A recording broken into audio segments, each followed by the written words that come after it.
이 시간 말씀은 베드로후서 1장 16절서부터 21절입니다.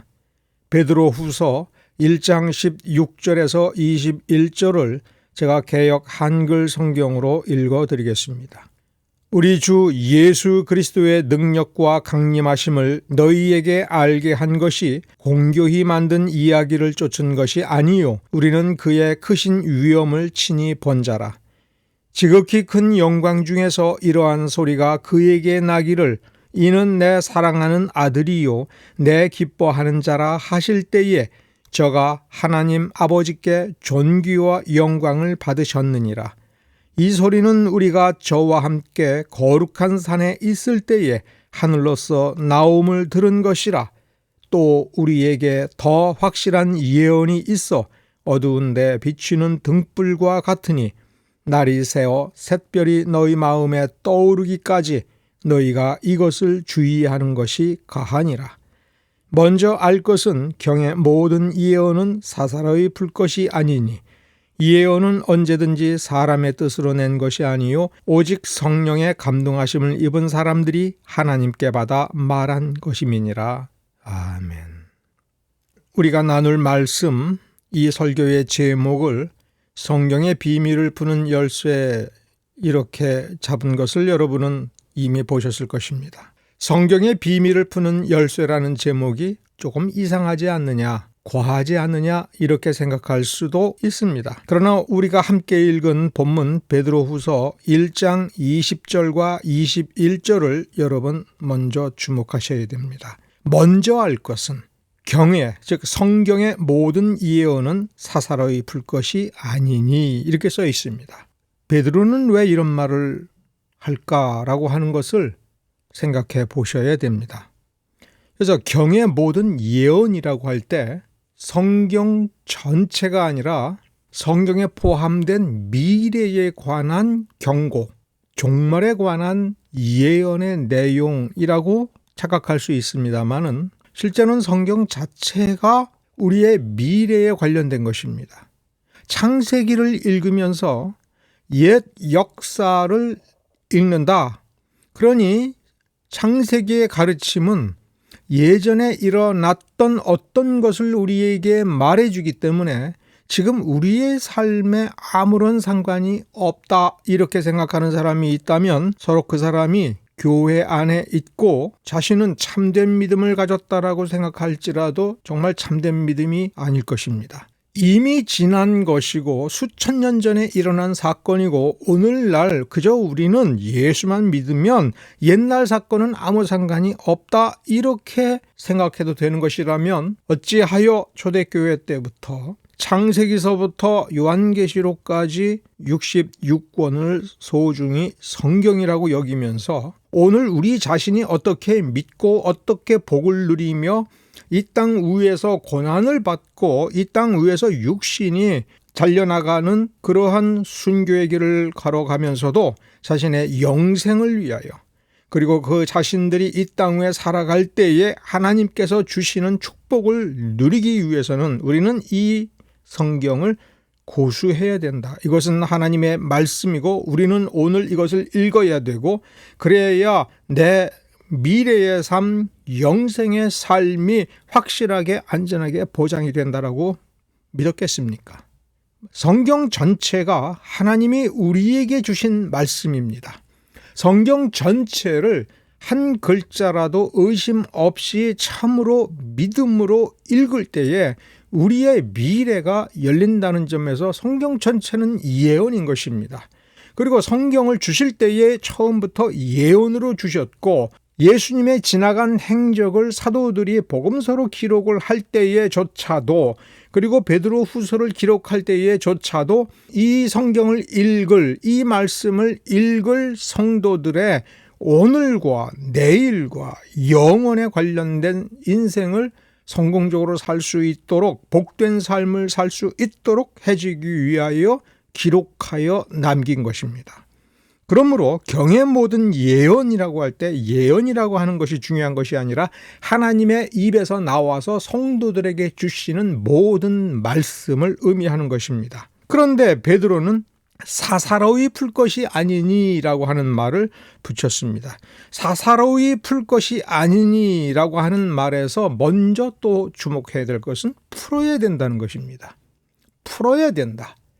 즉 성경은 읽고 느껴지는 대로 받아들이는 것이 아니라 마치 어떤 엄청난 보물이 들어있는 금고 앞에서 이걸 풀어야 우리가 산다. 이거를 풀어야 이 안에 있는 것을 꺼내어서 우리가 그것을 누리고 풍족하고 복되고 성공적인 인생을 살 것이다. 이렇게 생각해서 이걸 기를 쓰고 풀어야 된다는 것입니다. 여기 풀어야 된다는 이 말이 헬라어 원어가 무엇이냐? 이 말이 애써서 풀어야 될 거냐, 슬슬 놀면서 풀어야 될 것이냐, 이렇게 고민할 것도 없이 풀어야 된다는 이 말은 대단히 중요한 것입니다. 왜냐하면 예언이라고 되어 있습니다. 성경 말씀은 내 인생을 좌우하는, 내 인생이 얼마나 복된 인생이 될 것이냐라고 하는 것을 결정하는 그 어떤 보물이 담겨져 있는 암호와 같은, 암호로 채워져 있고 굳건한 열쇠로 채워져 있기 때문에 풀지 아니하면 안 되는 것입니다. 그러므로 풀어야 된다라고 하는 이 말만 생각해 보아도 우리가 이 땅 위에서 복되게 살려면 성경을 풀어야 된다는 것이고, 성경을 대충 읽는 사람들은, 그리고 자기 생각대로 성경을 나는 충분히 알고 있어, 나는 고민할 것도 없어라는 사람에게는 하나님 보시기에, 그리고 하나님께서 주시는 인생의 성공, 그런 건 있을 수 없고 기대할 수 없다라는 뜻입니다. 풀어야 됩니다. 그런데 어떻게 풀지 말라고요? 사사로이 풀지 말라. 사사로이, 사사롭게라고 하는 말은 개인이 알아서 자기 마음대로 하면 된다라는 식으로 생각해서는 안 된다라는 뜻입니다. 좀 더 확실하게 사도는 이렇게 얘기합니다. 사람의 뜻으로 낸 것이 아니다. 그러니 이 성경을 풀 때에는 사람 생각대로, 사람이 원하는 대로, 사람이 의지하는 대로, 사람이 계획하는 대로, 시도하는 대로 해서 되는 것이 아니다라는 얘기입니다. 사도들도 사람이고 사도들의 믿음과 능력이 출중하지만 그 수준에서 그들이 만들어낸 것도 아니니, 사도들도 사사롭게 이 말씀을 우리에게 준 것도 아니니, 사도들의 수준이 되어서 성경을 풀면 된다, 이것도 아니라는 겁니다. 신사도 운동이니 뭐 이래서 하나님께서 보낸 어떤 사람이라고 이런 식으로 나선다고 해서 그걸 믿어서는 안 된다는 겁니다. 사도들조차도 도구로 사용이 된 것입니다. 그러므로 이 성경을 풀 때에는 사도적 수준 가지고도 안 된다라는 얘기입니다. 베드로도 사사롭게 이 베드로후서를 말하는 것도 아니고, 베드로쯤 되면 이 베드로후서 정도는 능히 풀어낼 수 있으니 사도쯤 되는 믿음을 가지고, 사도쯤 되는 능력을 가지고 사도처럼 행한다라고 해서 그 사람의 해석이 맞다라고 하는 것도 아니라는 얘기입니다. 이 말이 정말 어려운 말입니다. 사사롭게 풀지 말라? 어떻게 해야 되느냐? 혼자서 성경 읽지 말라는 거냐? 아닙니다. 우리는 혼자 읽어야 됩니다. 근데 여기서 잘못 생각하는 사람들이 있습니다. 하나님이 우리를 사랑하신다면서, 그래서 우리에게 말씀을 주셨다 하면서 그걸 가지고 고민하게 만들고 고통스럽게 만들고 머리 아프게 만든다. 그럴 필요가 있느냐? 그럴 필요가 없으면 베드로 사도가 왜 이 말을 우리에게 남겨놓았겠습니까? 우리가 믿음의 복된 축복, 강력한 믿음, 세상을 이기는 믿음, 세상을 통하여 역사하는 사탄의 모든 괴계를 결국 우리가 승리할 것이지만, 우리는 사사롭게 풀지 않으려고 노력을 해야 됩니다. 그러면 먼저 뭘 찾으라는 것입니까? 사사롭게 푸는 것이 무엇인지 생각해보고 살펴보라 하는 것입니다. 그러기 위해서는 먼저 우리는 성경을 꼼꼼히 읽어봐야 됩니다. 성경에서 쓰고 있는 내용이 무엇인가를 우리 스스로 깊이 고민하면서 깊이 생각을 해보고 하나님께 기도하고 성령의 도우심을 간절히 구하면서 성경을 읽고 또 읽고 따져보고 또 따져봐야 될 것입니다. 이것은 단순히 헬라어를 알아야 된다, 히브리어를 알아야 된다가 아닙니다. 이 한글 성경만 읽고도 필요한 것은 충분히 깨달을 수 있도록 하기 위하여 열심히 성경을 번역하고 어떤 것이 정확하게 성경을 번역한 것인지에 대해서 깊이 고민하고 또 기도하여 100년이 넘는 시간 동안 다듬고 다듬어서 이렇게 개역 성경을 우리에게 주었다면 우리는 그 수고의 땀을 흘린 사람들, 그들을 통해서 역사하신 성령님을 믿고 의지하여 성경을 꼼꼼히 보려고 하는 노력을 해야 됩니다. 물론 인간의 번역은 완벽하지가 않기 때문에 여전히 이상한 곳이 있고 잘못된 것은 아닌가라고 생각이 될 정도로 문제가 있는 부분이 자꾸 눈에 띕니다만, 그러나 그 어떤 성경보다도 좋고 하나님의 뜻을 이루고 복된 삶이 될 것인가에 관하여는 조금도 부족함이 없습니다. 베드로가 지금 뭐라고 얘기합니까? 20절과 21절을 놓고 보면 성령에게 비밀이 있습니다. 성령께서 주신 이 말씀을 우리에게 깨우쳐 주기 위하여 성령이 오셨으니 성령의 도우심을 받아 인도하심을 받아 내가 그 말씀을 생각하면서 따라가면 되는 것입니다. 성령이 누구와 함께 합니까? 믿는 자와 함께 합니다. 그러면 성경은 믿음으로 풀어야 될 것이냐라고 할 때 예수 그리스도를 믿는 믿음 이렇게 얘기하면 충분할까? 그러나 성경이 하나님의 말씀이요, 예수 그리스도를 믿는 자에게 주시는 말씀이요, 예수 그리스도를 믿으면 구원에 이르게 한다라는 말씀이지만 이 성경이라고 하는 이 말씀의 깊은 곳으로 들어가서 그 속에 있는 깊은 영향소를 받아들여서 강력하게 되기 위하여서는 주의 말씀을 사랑해야 됩니다. 사랑해야 진실로 보이고, 사랑해야 깊이 보이고, 사랑해야 어렵고 힘들어도 견디어낼 수가 있는 것입니다. 주의 말씀을 사랑하는 믿음이어야 됩니다. 그런데 어느 정도 사랑해야 되느냐? 베드로가 베드로후서 1장에서 말해주고 있는 것입니다. 여러분이 믿음이 탁월한 사람이라고 하면 어떤 사람이겠습니까? 고난을 감수하고 순교의 길을 가는 사람이겠죠. 순교자의 믿음은 정말 좋은 믿음이겠죠. 순교자의 믿음을 닮은 믿음을 갖기를 정말 소망할 수 있겠죠. 그런데 여러분 생각을 해보십시오. 순교자는 어떻게 그 순교의 길을 갈 수 있었을까? 기본적으로 생각이 되는 건 고집입니다. 믿음을 끝까지 지키는 그 고집스러움. 고집스럽기 때문에 순교하는 겁니까? 아닙니다. 그 사람들은 믿음의 비밀을 안 것이고 이 성경 말씀을 통해서 무엇을 주고자 하는지를 발견하여 그 비밀을 풀었고, 그래서 순교의 순간이 다가올 때에는 순교하는 것입니다. 그런데 왜 순교하느냐?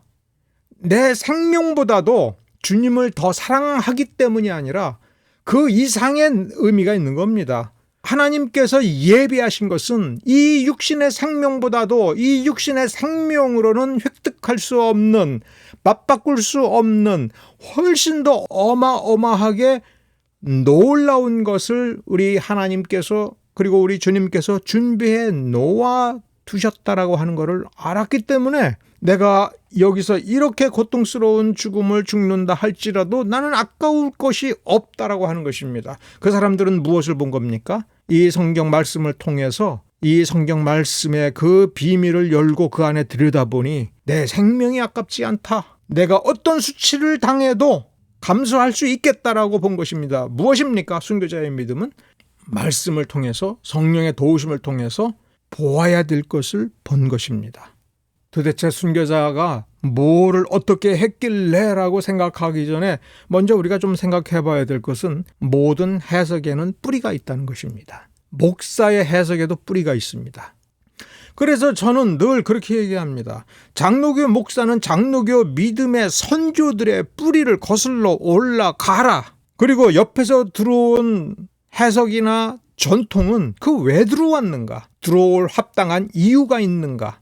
내가 지금 마시고 있는 이 물이 어디서 흘러왔는지도 모르고 엎드려가지고 개울물 들이키는 사람만큼 어리석은 사람이 없습니다. 샘물 혹은 우물을 팠다고 해서 되는 것이 아니죠. 주기적으로 그 물의 안전성을 세균 검사를 해야죠. 그래서 식용수로 적절한지에 대해서 믿을 수 있는 검사기관에서 주기적으로 검사를 받아야죠. 그런 물을 먹어야죠. 목사가 신령하고 신통하고 그건 좋은 겁니다. 은혜가 있다. 좋은 겁니다. 그러나 강대상에 서서 설교를 할 때 그 해석이 뿌리가 뭐냐? 자, 그러면 궁극적으로 말하면 성경은 하나님으로부터 우리에게 온 것입니다. 그러면 해석은 또한 어디서 와야 됩니까? 하나님에게서부터 와야 됩니다. 사사롭게 풀면 어떻게 되느냐 할 때 2장 초반부에 사사롭게 푸는 사람의 결정판이 끝판왕이 거짓 선지자이고 거짓 교사인 것입니다. 그 거짓의 핵심이 뭐냐면 자격이 없는데 사사롭게 푸는 것입니다. 전통도 없이 아무거나 마구잡이로 당장 인기를 얻으면 된다는 생각으로 함부로 말을 하는데 그거를 쫓아갈 때에 신자는 망가지는 겁니다. 거짓 선지자가 심판을 받을 거다. 거짓 교사는 하나님께서 우리 주님께서 용납하지 않고 처단하실 것이다라고 우리가 믿는다면 그 거짓 선지자가 함부로 말하는 그 방식을 따라서는 안 될 것입니다. 그리고 우리가 어떤 믿음을 가져야 정말 이 하나님이 주시는 말씀을 풀 수 있느냐라고 할 때 가장 기본적으로 요구되는 것이 무엇인지를 우리가 생각을 해봐야 됩니다. 먼저 또 우리가 살펴볼 것이 있습니다. 마태복음 13장에 11절에 천국의 비밀을 아는 것이 너희에게는 허락되었으나 저희에게는 아니되었나니 이래 했습니다. 이때 이 사도들도 예수가 메시아라고 믿었습니다마는 지금 이때에 너희에게는 허락되었다라고 했지만 허락되었으니까 그 자리에서 압니까?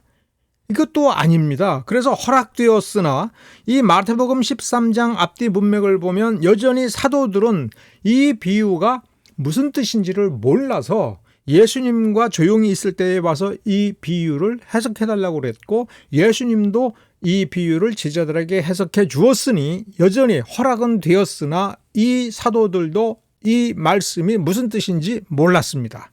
하물며 예수를 믿는다라고 하면서도 오만방자하고 가난한 자를 멸시하고 삿된 이익을 추구하고 돈이나 챙기는 인간들에게 이 말씀의 비밀, 말씀의 능력을 허락해 주시겠습니까? 요한복음 12장 16절에 보면 제자들은 처음에 이 일을 깨닫지 못하였다가 이것이 종료주일에 일어난 사건을 그때의 눈으로 보고도 그 자리에 있으면서 그 자리에서 함께 감동하고 기뻐하고 즐거워하는 그 분위기에 젖어들었습니다만 이 사건이 본질이 무엇인가? 왜 이 일이 일어나는 것인지 하나님께서 주신 예언의 말씀이 어떻게 성취되는 것인지에 대해서 그때는 몰랐다라고 쓰고 있습니다. 그러나 단서가 있습니다. 요한복음 12장 23절에 보면 예수께서 대답하여 가라사대 인자의 영광을 얻을 때가 왔도다. 이 말이 왜 중요합니까? 인자의 영광을 얻을 때가 왔도다.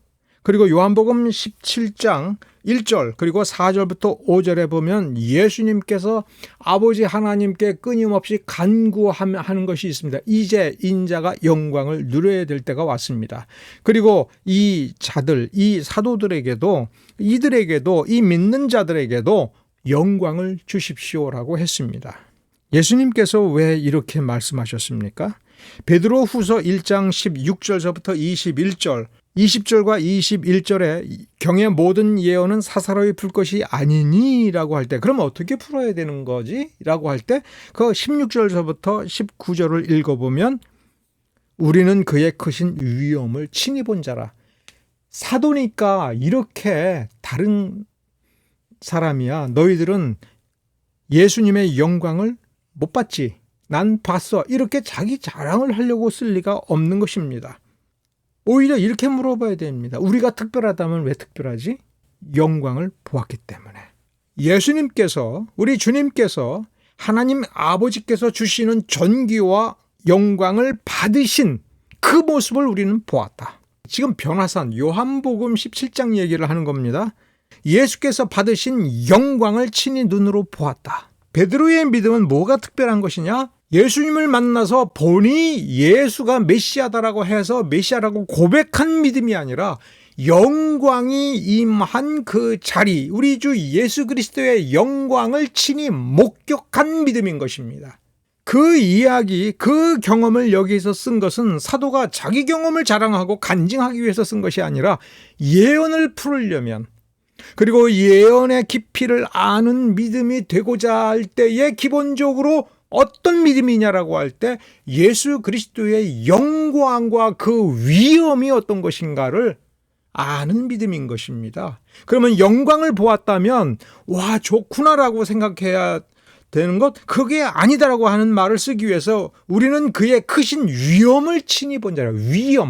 위엄이니까 그 위엄이 크다, 어마어마한 위엄 앞에 선 인간은 뭐를 느낍니까? 두려움을 느끼는 겁니다. 우리에게는 기본적으로 뭐가 있어야 돼요? 하나님과 우리 주 예수 그리스도의 그 영광 앞에서 두려움을 가지고 떨림을 가지고, 그래서 자기 자신이 점점 그 앞에서 자기를 낮추어가는 그 모습이 드러난 믿음인 겁니다. 그래서 믿는 자는 겸손해야 된다는 것이 겸손한 태도를 취해야 욕안 먹는다 이 뜻이 아니라 하나님의 영광을 아는 그 겸손, 그 낮춤이 있는 것입니다. 그 믿음이 가지고 있는, 그 사람이 가지고 있는 그 믿음이 얼마나 겸손한지는 어디서부터 나와야 마땅한 거예요? 그 위엄을 볼 때, 하나님의 영광과 그 영광 속에 깃들어져 있는 위엄을 볼 때 그걸 얼마나 큰 영광을 보았느냐에 따라서 떨림이 있는 겁니다. 그러니까 우리 주 예수 그리스도께서 나와 함께 하신다라고 억지로 믿어대는 사람이 아니라, 나와 함께 하시면 우리는 그 얼굴을 바라보고 그 영광을 바라보는 사람이니, 매일매일 주님과 함께 한다면 매일매일 주님의 그 위엄 속에서 삼가 조심하는 모습이 그 믿음 속에서 드러나는 거죠. 이게 뿌리인 겁니다. 강대상 위에 서서 자기가 마치 하나님인 것처럼 얘기하는 사람은 하나님의 영광과 위엄, 우리 주 예수 그리스도의 위엄을 못 본 사람인 겁니다. 그러니 강대상 위에서 함부로 말을 하죠. 하나님의 그 영광을 본 사람으로서 하나님의 생각을 조심 있게 전하는 것이 아니라 자기 편할 대로, 자기에게 이익이 되는 대로, 자기 하고 싶은 대로 얘기하는 것은 참다운 뿌리가 깊게 내려져 있지 아니하다라는 증거인 것입니다. 그러면 사도처럼 산 위에 올라가서 예수 그리스도의 영광을 보아야 되느냐? 그 위엄을 두려움 속에서 느껴봐야 되느냐? 그럼 어느 산을 올라가야 될 것이냐? 이렇게 물을 필요가 없다라고 성경은 이 베드로는 쓰고 있습니다. 또 우리에게 더 확실한 예언이 있어서 어두운 데 비치는 등불처럼 비춘다. 그러니 너희 마음에 떠오르기까지, 이 샛별이 너희 마음에 떠오를 때까지 너희가 이것을 주의하라. 샛별이 떠오르면 그 별빛을 통해서 그 찬란한 등불처럼 우리에게 비추어서 우리가 이 어두움 속에서도 이제 우리가 가야 될 길을 명확히 볼 수 있게 되기를 사모하는 마음으로 어떻게 주의하여 기다리라. 여러분이 성경을 읽으면서 그냥 문자가 아니라 예수 그리스도에 대하여 쓴 것이 아니라 예수 그리스도를 만나고 그 예수 그리스도를 사도들이 갈릴리에서 처음 만날 때, 가버나움에서 함께 다닐 때, 능력을 받아서 역사할 때에 그 정도 아는 것이 아니라 변화산에서의 예수의 그 영광된 모습, 부활하신 뒤에 보여주신 그 영광된 모습을 볼 때까지 그 영광 속에서 두려움과 떨림을 느끼면서 정말 하나님이시구나, 정말 이 성경을 이렇게 말씀해 주시는 거구나, 이렇게 될 때까지 조심하라, 하지 말라가 아니라 주의하라. 깨끗한 그 말씀 자체를 가장 깨끗한 곳에서 깨끗하게 들으려고 하는 노력 가운데에서 뭐가 있습니까? 사사로운 말씀이 아니라 공적인 해석이 있는 겁니다. 이 해석이 정말 얼마만큼 성경에 뿌리를 두고 있는지 그거를 따져야 된다 하는 것입니다. 그걸 따질 능력도 없으면서 내 마음에 흡족하면 그걸로 된다 하는 것만큼 위험한 것이 없습니다. 그것은 위험한 것입니다.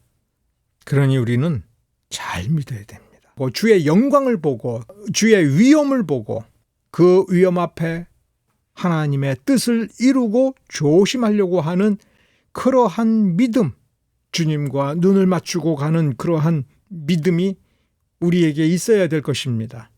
여기에 교회가 존재하는 이유가 있고 이 교회 속에서 우리의 믿음을 더욱 돈독히 하면서 하나님의 나라를 이루고자 하는 소망이 여기에 비로소 의미가 있는 것입니다. 기도하겠습니다.